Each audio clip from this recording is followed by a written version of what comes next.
guys, ayan naman ang kaganapan sa part 2 ng aming bakasyon. So sa Pansar Laguna sa Calamba.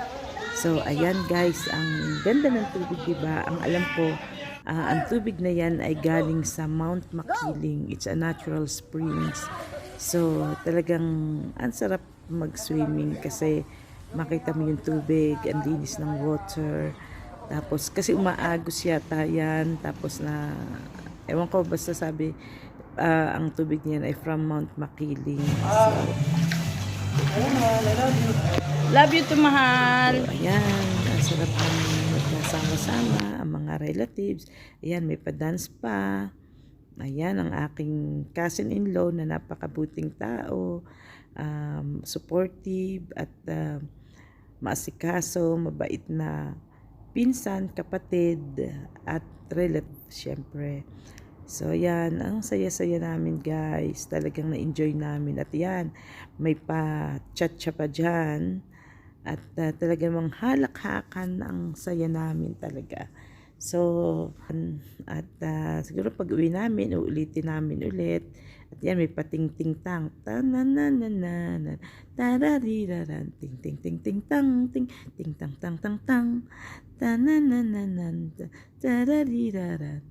Tira-ri-ra-rin-tan. Ta-ra-ri-ra-ran-tan-tang. Jeng. Jeng. Diba? May paganyan pa kami. Grabe na to. Slow motion, guys. Ang saya.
At yan nga guys, inabot na kami ng gabi syempre dahil 24 hours nga.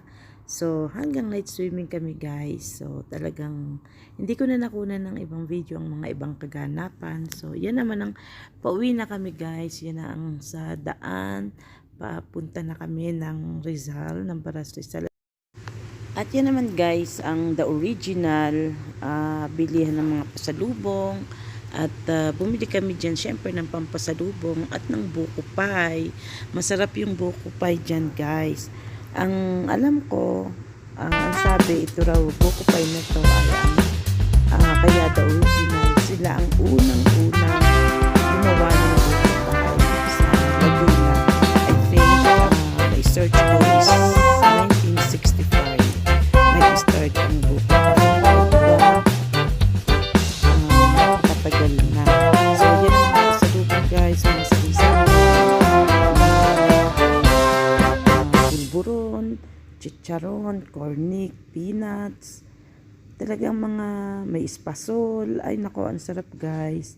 Grabe, may mga pulburon na chocolate, pulburon na ibang flavor. At saka yan, ang dami guys. Talagang mamimili kayo kung anong gusto nyong pampasalubong sa kung nasa abroad kayo, yan ay matatagpuan sa Los Baños, Laguna. So, yan guys. O yan, bumili ako niyan. Talagang, at yan ang mga, ewan ko, gatas yata yan guys. At yan si Buko Pie guys. O, ang dami, diba? Lahat yan, ubos yan guys. Grabe, nakakatuwa. At saka talagang malaman yung kanilang Buko Pie. Ang dami kong binili, pampasalubong sa amin, sa bahay namin, syempre. Pero hindi ako nagdala sa South Africa kasi syempre mapapanis. Pero na-enjoy naman namin talaga. Masarap na Buko Pie. Like, say hello to my vlog again. Yan ang masarap talaga. Spirito. Talagang hindi ko Spirito. malilimutang Yeah. SP, ay. ng Buko Pie sa ng espresso. Saan ko kita sila? Okay guys, yan na yung pauwi na kami ulit. Madadaanan natin yung Mount Makiling, which is Mount Makiling ay merong alamat ng Mount Makiling. Nabasa ako yun, napag-aralan namin yung dati nung grade school ako. Ewan ko kung grade 3 o grade 4. Pero i-search nyo na lang yung alamat ng Mount Makiling. Pero it's very interesting story kasi tungkol sa love story na ang alam ko si Makiling ay na-in-love sa isang lalaki tapos namatay dyan at yun nga yung grave niya ay yan ang Mount Makiling. So tuwa na malaman, nalala ko lang yun pero sinearch ko pa rin, i-search nyo guys para for your more information and more knowledge. At yan naman guys ang puno ng lansones. O diba, ang dami. Ngayon lang ako nakakita ng puno ng lansones. Although nakapunta na ako sa Laguna, pero yan lang ang nadaanan namin. Or baka ngayon ko lang naalala yung mga puno ng lansones. So, yan ang mga madadaanan mo pag galing ka ng Los Baños. O diba, nakakatuwa, green na green.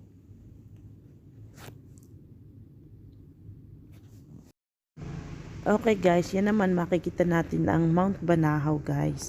Yan ang Mount Banahaw, ang sabi ay inactive volcano sa Laguna, which is located sa boundary ng Laguna at ng Quezon, which is Calabarzon. So makikita nyo yung triangle na mountain na yon. Nung dumadaan kami dyan, nakikita ko guys, dalawang bundok na parang yan yung bundok ng Susundalaga. Isa sa mga sinasabing bundok ng Susundalaga sa Laguna. At ang ganda-ganda guys ng bundok na yan. Nakaka-fresh. Ang ganda ng tanawin.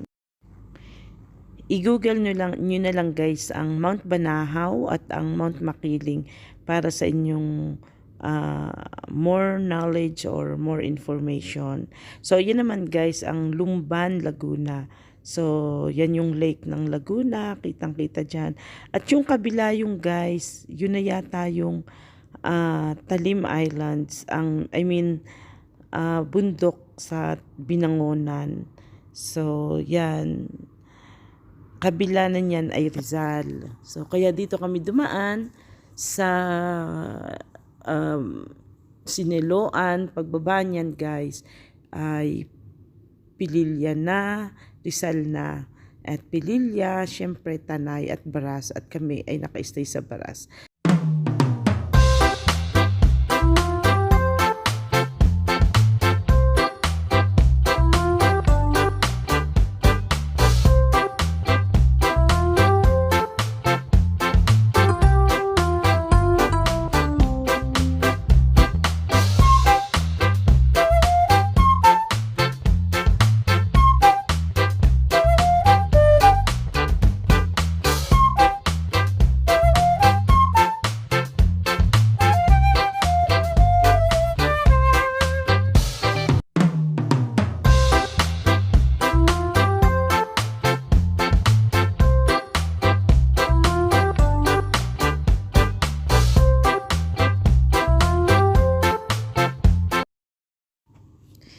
At yan nga guys, pababa na kami ng Laguna at from there makikita nyo ang windmill na yan ay sa Pililla Rizal. So makikita nyo talaga may pa-windmill din ang Rizal, o di ba? At ayan guys, na nga Pililla Rizal na yan. Makikita nyo mga sa daan, nakikita nyo ginagawa ng mga subdivision, talagang sobrang na civilize na sa atin sa Pilipinas. So na-upgrade na, puro subdivision ang makikita mo. At yun na nga guys, sa daan pa rin yan. So ito na ang pinaka-entrance ng Windmill Pililla Rizal. Oh, ayan. Alam nyo ba guys, sobrang init dyan. Napakainit. Grabe. At yan nga guys, kahit sobrang init, pinuntahan pa rin namin.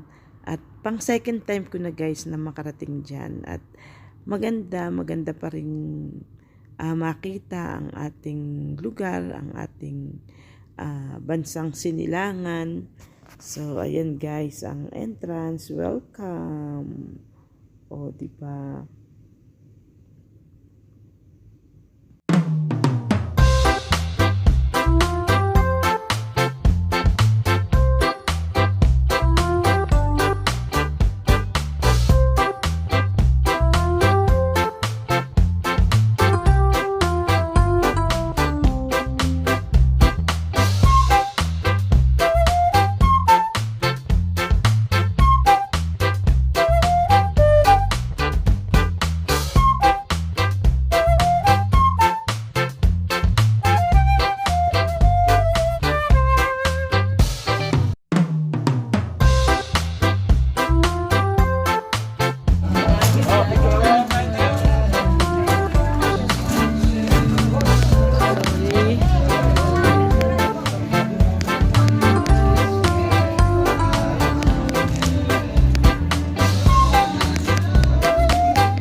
Basic pa sa Pililla Rizal. Hindi na pala ito.